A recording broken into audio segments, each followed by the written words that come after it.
ఇప్పుడు satin stitch లేదా filling stitch ఎలా వేస్తారో తెలుసుకుందాము. నేను వచ్చేసి డైరెక్ట్గా స్టిచ్ వేస్తే అర్థం అవ్వదు, కెమెరా క్యాప్చర్ చేయదేమో అని నేను ఒక పేపర్లో ఫస్ట్ స్టిచ్ ఎలా స్టార్ట్ చేస్తారనేది నెంబర్స్ వేసి మీకు ఎక్స్ప్లెయిన్ చేస్తానండి. సో ఫస్ట్ హారిజాంటల్గా ఎక్స్ప్లెయిన్ చేస్తాను. యాక్చువల్గా అయితే ఇది స్టిచ్ క్రాస్గా వేస్తారు, హారిజాంటల్లో వేయరు. కాకపోతే మీకు డైరెక్ట్గా అర్థం అవ్వదని ఇలా చెప్తున్నాను. సో స్టార్టింగ్ మనం వచ్చేసి 1 దగ్గర స్టిచ్ స్టార్ట్ చేయాలి. 1 to 2 మీరు అబ్జర్వ్ చేస్తే కాస్త గ్యాప్ పెట్టాను. అంటే ఏంటి ఇది అంటే లాంగ్ స్టిచ్ అనమాట, అంటే లాంగ్ చైన్. 1 to 2 వచ్చేసి లాంగ్ చైన్, 2 to 3 వచ్చేసి స్మాల్ చైన్, 3 తర్వాత నెక్స్ట్ 4 వస్తుంది కదా. ఈ 3 నుంచి 4 వరకు చైన్ని పుల్ చేసినప్పుడు, అంటే చైన్ని లాగినప్పుడు ఆటోమేటిక్గా ఇక్కడ అనేది చైన్ కాస్త ముందరికి వస్తుంది. ఈ సెకండ్ పాయింట్లో అనేది చైన్ లాక్ పడుతుంది. నెక్స్ట్ వచ్చేసి 4 to 5 స్మాల్ చైన్. మీరు అబ్జర్వ్ చేస్తే 4 to 5 ఇటు రాయలేదండి. 4 తర్వాత నెక్స్ట్ 5 వచ్చేసి ఇటు రాశాను. అంటే ఏంటంటే 4 నుంచి ఇటు సైడ్కి వెళ్ళాలి, చైన్ వచ్చేసి అవుట్ సైడ్ వెళ్ళాలి. 5 to 6కి వెళ్ళినప్పుడు చైన్ని పుల్ చేసినప్పుడు లాగినప్పుడు ఈ 4th పాయింట్లో లాక్ పడుతుంది. నెక్స్ట్ 6 to 7 వచ్చేసి స్మాల్ చైన్, 7 to 8 పుల్ చేసినప్పుడు ఈ 6th పాయింట్లో లాక్ పడుతుంది. 8 to 9 స్మాల్ చైన్, 9 to 10కి వెళ్ళినప్పుడు ఈ 8th పాయింట్లో లాక్ పడుతుంది. 10 to 11 స్మాల్ చైన్, 11 నుంచి 12కి వచ్చినప్పుడు ఈ 10th పాయింట్లో లాక్ పడుతుంది. సో ఈ సైకిల్ అనేది కంటిన్యూ అవుతుంది. ఒకటి మటుకు గుర్తుపెట్టుకోవాలి, ఇది ఈ స్టిచ్లో కాదండి, ఎక్కడైనా సరే మీకు లాక్ పడాలి, లేదంటే ఏమంటారు చిన్న నాట్ లాగా పడాలి అనుకున్నప్పుడు ఒక లాంగ్ చైన్ పక్కన మస్ట్ ఒక స్మాల్ చైన్ అనేది వస్తుంది. మీరు హారిజాంటల్లోనే ఈ స్టిచ్ వేయాలినా క్రాస్లోనే ఈ స్టిచ్ వేయాలంటే అలా ఉండదు. మీరు ఎంచుకునే ఆబ్జెక్ట్ అంటే మీరు ఏ డిజైన్ అయితే వేస్తారో ఆ డిజైన్కి తగ్గట్టుగా మనం స్టిచ్ వేసే డైరెక్షన్ కూడా చేంజ్ అవుతుంది. కాబట్టి ఈ లాంగ్ చైన్స్, షార్ట్ చైన్స్ అనేవి డైరెక్షన్ చేంజ్ అవుతాయి అన్నమాట, అంతే. సో ఇప్పుడు యాక్చువల్గా అయితే మనం క్రాస్లో ఈ డిజైన్ వేస్తాం కాబట్టి క్రాస్ ఎక్స్ప్లెయిన్ చేస్తాను. సేమ్ యాజ్ ఇట్ ఈస్గా ఇప్పుడు ఈ హారిజాంటల్ ఎలా వేస్తాం ఇది కూడా అలాగే వేస్తాము. సో ఫస్ట్ పాయింట్ దగ్గర చైన్ స్టార్ట్ చేసి సెకండ్ దగ్గర లాంగ్ చైన్ వేస్తాము. 2 to 3 వచ్చేసి షార్ట్ చైన్, 3 to 4 దగ్గరికి చైన్ని లాగినప్పుడు ఈ సెకండ్ పాయింట్లో అనేది లాక్ పడుతుంది. మీరు అబ్జర్వ్ చేస్తే నేను క్రాస్గా వేసాను లైన్, అంటే అర్థం ఏంటంటే స్టిచ్ అంతా క్రాస్గానే వస్తుంది. నెక్స్ట్ వచ్చేసి 4 to 5 స్మాల్ చైన్, 5 to 6 దగ్గరికి చైన్ పుల్ చేసినప్పుడు ఆటోమేటిక్గా ఈ 4th పాయింట్లో లాక్ పడుతుంది. నెక్స్ట్ వచ్చేసి 6 to 7 వచ్చేసి స్మాల్ చైన్, 7 to 8 దగ్గరికి మనము నెక్స్ట్ చైన్ రావాలి కాబట్టి చైన్ని పుల్ చేసినప్పుడు ఆటోమేటిక్గా ఈ 6th పాయింట్లో లాక్ పడుతుంది. 8 to 9 వచ్చేసి స్మాల్ చైన్. నెక్స్ట్ మనం ఎక్కడికి వెళ్ళాలి, 9 to 10, 9 to 10 దగ్గరికి చైన్ పుల్ చేసినప్పుడు ఆటోమేటిక్గా ఈ 8th పాయింట్లో లాక్ పడుతుంది. 11 to 12 దగ్గరికి మనం చైన్ని పుల్ చేసినప్పుడు ఆటోమేటిక్గా ఈ 10th పాయింట్లో లాక్ అనేది పడుతుంది. ఈ సైకిల్ అనేది ఇంకా ఏమంటారబ్బా వస్తూనే ఉంటుందండి. ఇది స్టిచ్ అనేది కంటిన్యూ వస్తుంది. సో ఇది నా ఎక్స్ప్లెనేషన్ పార్ట్. సో స్టిచ్ వేస్తే ఎలా ఉంటుంది అనేది నేను చేసి చూపిస్తాను. ఇంతకుముందు చెప్పినట్టుగానే ఇది ఫిల్లింగ్ స్టిచ్కి యూజ్ చేస్తారు, నెక్ లైన్స్కి కూడా యూజ్ చేస్తారు. నేను 2 వేసి చూపిస్తాను మీకు. నేను ఫస్ట్ హారిజాంటల్ స్టిచ్ చూపిస్తాను, నెక్స్ట్ వచ్చేసి క్రాస్ స్టిచ్ చూపిస్తానండి. నేను ఎక్స్ప్లెయిన్ ఎక్కువ చేయను, ఫాస్ట్ చేసుకుంటూ వెళ్ళిపోతాను.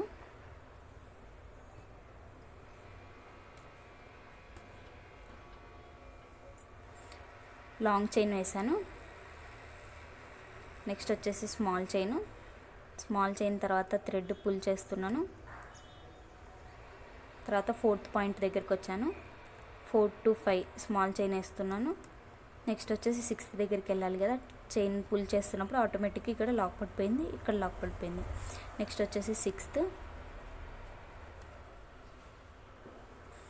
to 7 వచ్చేసి స్మాల్ చైన్ వేసాను. ఇక్కడ అబ్జర్వ్ చేయండి, జస్ట్ పుల్ చేయగానే ఇక్కడ నాట్ అనేది పడిపోయింది. నెక్స్ట్ వచ్చేసి మళ్ళీ లాంగ్ చైన్ వేసాను, షార్ట్ చైన్ దగ్గర నుంచి నెక్స్ట్ నెంబర్కి వెళ్ళేసరికి పుల్ చేసేసరికి అక్కడ ఆటోమేటిక్గా లాక్ అనేది పడిపోయింది. మళ్ళీ లాంగ్ చైన్ వేసాను, స్మాల్ చైన్ వేసాను, లాగాను, ఇక్కడ ఆటోమేటిక్గా లాక్ పడిపోయింది. సో ఇంతే అండి. ఈ సర్కిల్ అనేది రిపీట్ అవుతూనే ఉంటుంది. ఇది వచ్చేసి హారిజాంటల్గా. నేను ఇప్పుడు క్రాస్లో వేసి చూపిస్తాను.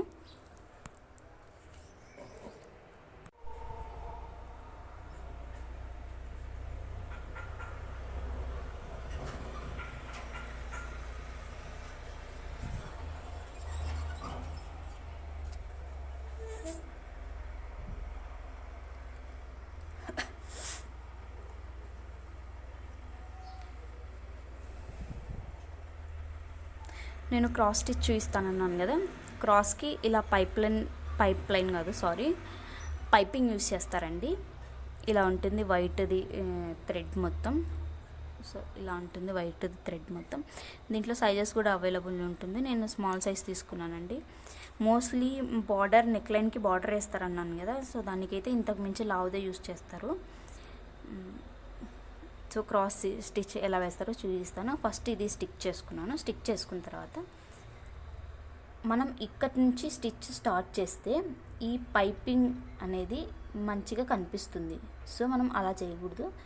మనం ఈ స్టిచ్ స్టార్ట్ చేయడమే ఎడ్జ్ దగ్గర నుంచి స్టార్ట్ చేయాలి. సో నేను ఇక్కడ స్టార్ట్ చేస్తున్నాను.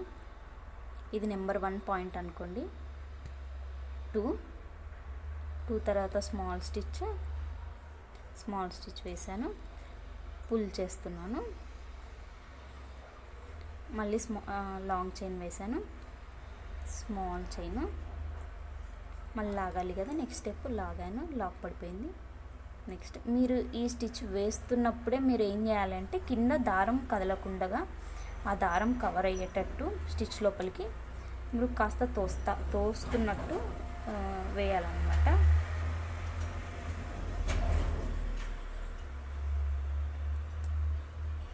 లాంగ్ చైన్ వేసాను, short chain లాగాను,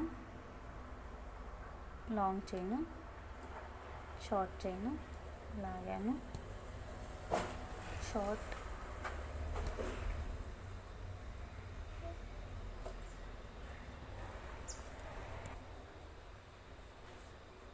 so long chain వేస్తున్నాను, షార్ట్ చైన్ వేసాను,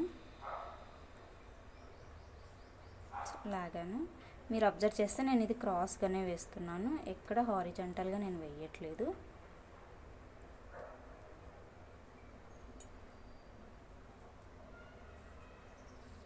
సో ఇదే రిపీట్ అవుతుందండి మొత్తము. ఈ సాటిన్ స్టిచ్ అనేది ఫిల్లింగ్ స్టిచ్గా యూస్ చేస్తారు. అంతేకాకుండా బేసిక్ నెక్ లైన్స్కి కూడా యూస్ చేస్తారు బార్డర్స్గా. సో ఇది ఫిల్లింగ్ అనేది చాలా నీట్గా అనిపిస్తుందండి ఈ స్టిచ్తో అయితే. మ్యాక్సిమం ఫిల్లింగ్ ఇది ఒక్క స్టిచ్ వస్తే మొత్తం ఒక బ్లౌజే రెడీ చేసుకోవచ్చు. మనకు ఆబ్జెక్ట్కి తగ్గట్టుగా కూడా స్టిచ్ చేంజ్ అవుతుంది అని చెప్పాను కదా, నేను ఒక చిన్న ఆబ్జెక్ట్ కూడా వేసి చూపిస్తాను. ఏదైనా ఒక షేప్ తీసుకొని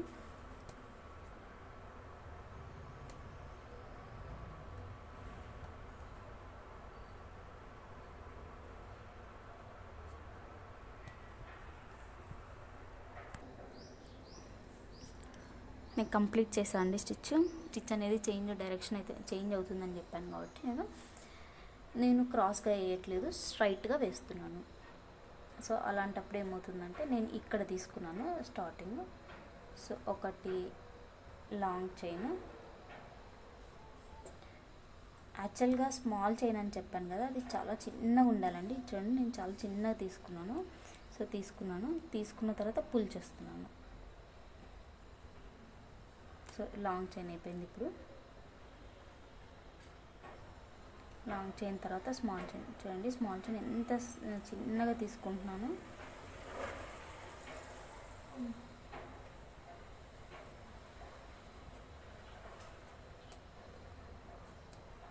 దీన్ని పుల్ చేస్తున్నాను. లాంగ్ చైన్, స్మాల్ చైన్,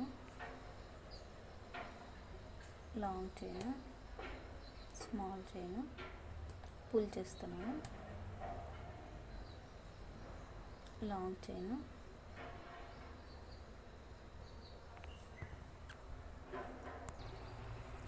ఇక్కడ మీరు అబ్జర్వ్ చేస్తే ఇంతవరకు స్ట్రైట్గా వేసాను, కానీ ఇక్కడ చూడండి నేను మధ్యలో లైన్ డ్రా చేశాను. అంటే ఇది 2 పెటల్స్ లాగా డివైడ్ అవ్వాలి.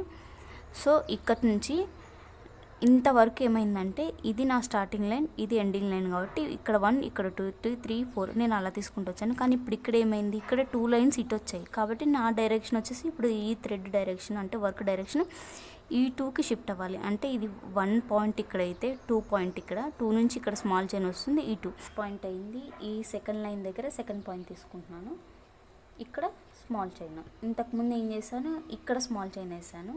ఇప్పుడు ఈ డైరెక్షన్ అనేది నా ఆబ్జెక్ట్, నా డిజైన్ని బట్టి నేను ఈ డైరెక్షన్ ఇక్కడ చేంజ్ అయింది, మీకు మంచిగా కనిపిస్తుంది అనుకుంటున్నాను. ఇటు సైడ్ నేను ఫ్రెంచ్ నాట్ ఎలా వేస్తారో చూపిస్తాను. ఫ్రెంచ్ ఇక్కడ నుంచి స్టార్ట్ చేస్తున్నాను.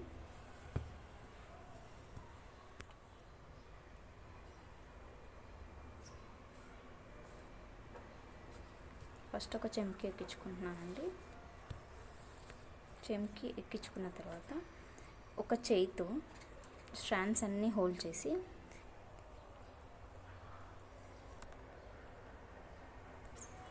ఒక చేయితో దారం అంతా హోల్డ్ చేసుకొని ఇంకొక చేయితో దారంని ఈ నిడిల్ చుట్టూ ట్విస్ట్ చేసి ఏ పాయింట్లో అయితే మనం పైకి నిడిల్ తెచ్చామో అదే పాయింట్లో అంటే చెంకిలోనే నేను నిడిల్ని కిందికి గుచ్చుతున్నాను అనమాట. సో మీరు ఇక్కడ ఎంత టైట్గా పట్టుకుంటే ఇక్కడ నిడిల్ అనేది కిందికి దిగడానికి అంత కష్టం అవుతుందండి. స్టార్టింగ్ ఒకటి కాస్త లూజ్ చేయండి, మెల్లిగా పట్టుకొని కింద అనేది దారాలని పుల్ చేస్తూ ఉన్నాను. సో లాస్ట్ ఎగ్జిట్కి వచ్చేసరికి నీట్గా ఏ స్ట్రాండ్ అన్నా ఎక్కువ చిన్నగా తక్కువ ఉందేమో చూసుకోండి. అలా లేనప్పుడు మీకు స్టార్టింగ్ వేస్తున్నారు ఫ్రెంచ్ నాట్ అంటే ఇలా కాస్త ఈ నాట్ని, ఈ కింద ఉన్న నాట్ని టైట్ చేసుకోండి. టైట్ చేసుకోవడం వల్ల ఏంటి యూజ్ అంటే ఉంది, మన ఫ్రెంచ్ నాట్ అనేది చాలా నీట్గా వస్తుంది. చూడండి, ఎటువంటి ఒక్క పోగు కూడా పైన లేదు, నీట్గా వచ్చేసింది. చేయాలండి. నెక్స్ట్ మనం ఎక్కడైతే నిడిల్ పైకి తెచ్చామో నేను అక్కడే కిందికి దింపుతున్నాను. నెక్స్ట్ ఇదే ప్రాసెస్ నేను రిపీట్ చేస్తున్నానండి మొత్తము. చెంకి ఎక్కించుకుంటున్నాను.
ఫైనల్ లుక్ వచ్చేసి ఇలా వచ్చిందండి.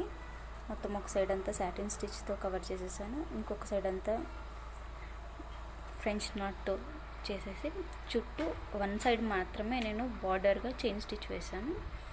సో ఇలా 2-3 స్టిచెస్ కలిపి వేయటం వల్ల చాలా మంచి లుక్ వస్తుంది. ఈ ఫ్రెంచ్ నాట్ అనేది ఫ్లవర్స్కి, లీవ్స్కి చాలా మంచి లుక్ వస్తుందండి. So thank you for watching my video.